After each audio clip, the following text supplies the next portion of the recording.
NBA Fantasy, Salary Cap Edition, Week 12 Update. Everything you need to know midway through Week 12 of NBA Fantasy, Salary Cap Edition. In and of itself, the biggest bout yet this season spurred plenty of fantasy banter, featuring historic implications abound. But combined with a slew of standout showings across the past 3 days, there's multiple factors motivating NBA fantasy salary game players to adjust their rosters. The path to fantasy glory continues to twist and turn.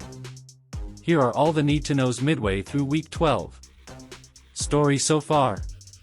A truly worthy foe is often necessary to conquer the seemingly unconquerable. The Oklahoma City Thunder, 30-6, looked bulletproof with 15 wins in a row, but that fateful opponent finally arrived Wednesday in the form of the Cleveland Cavaliers, 32-4. In a battle between the top shooting team and best defensive squad in the league, the top seeds in each conference, the Cavaliers held on late for a 129-122 victory, extending their dominant record at home to 19-1 and supplanting the Thunder for the NBA's longest active winning streak. Cleveland has now claimed 11 consecutive contests, and having previously opened the season at 15-0, is now the only group with two 10-plus game stretches to its name. The narrative has rarely changed as production across the lineup and a deep bench have driven the Cavaliers' success. A remarkable 7 double-digit scorers allowed them to endure a rough shooting night by Donovan Mitchell, going 3 for 16 from the field, while Jarrett Allen and Evan Mobley led the effort with 59.2 and 46.5 fantasy points, respectively. Allen's mark was his finest all season thanks to 25 points, 11 rebounds, 6 assists and 3 steals, which also qualified as his fifth 50-plus fantasy point performance and third in his past 6 outings. Cleveland has largely maintained a clean bill of health, and that's been a major upside en route to boasting 4 players with over 1,000 total fantasy points, TFP. Top performances. Jaren Jackson Jr. has thrived in the Grind City limelight since the sidelining of Ja Morant and Santi Aldama. After notching a then-season-high 62.4 fantasy points last Tuesday, he outdid himself Monday, setting a new personal best with 68.1 in a 119-104 triumph for the Memphis Grizzlies, 24-13, over the Dallas Mavericks, 21-16.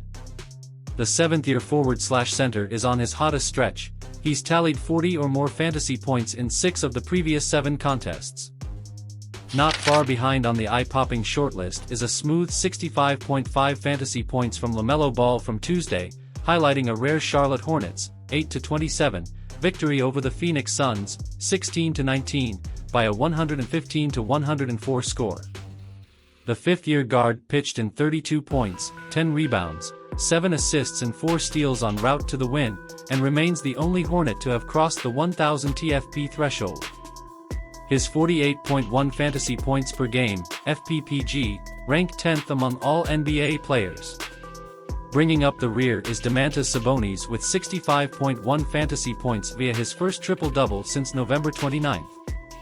He turned in 21 points, 18 rebounds and 11 assists in a grueling 50 minutes played Monday during the Sacramento Kings' 18-19 overtime defeat of the Miami Heat, 18-17.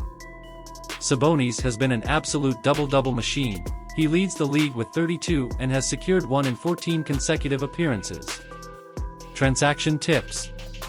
In terms of cheaper, short-term investments, the Boston Celtics, 27-10, have a few worth looking into as the week nears a close. Facing the up-and-down Kings on Friday and lowly New Orleans Pelicans, 7-30, on Sunday, there's a strong likelihood Peyton Pritchard and Al Horford could put up quality numbers. An early favorite for NBA's 6th Man of the Year, Pritchard carries 26.5 FPPG along with 979.6 TFP, and has notched 25 or more fantasy points in 4 of Boston's previous 7 games. Horford's 22.5 FPPG and 653.8 TFP are both comparatively worse, and he costs $1.2 million more, though his services have proved useful given Kristaps Porzingis' struggles to stay on the court.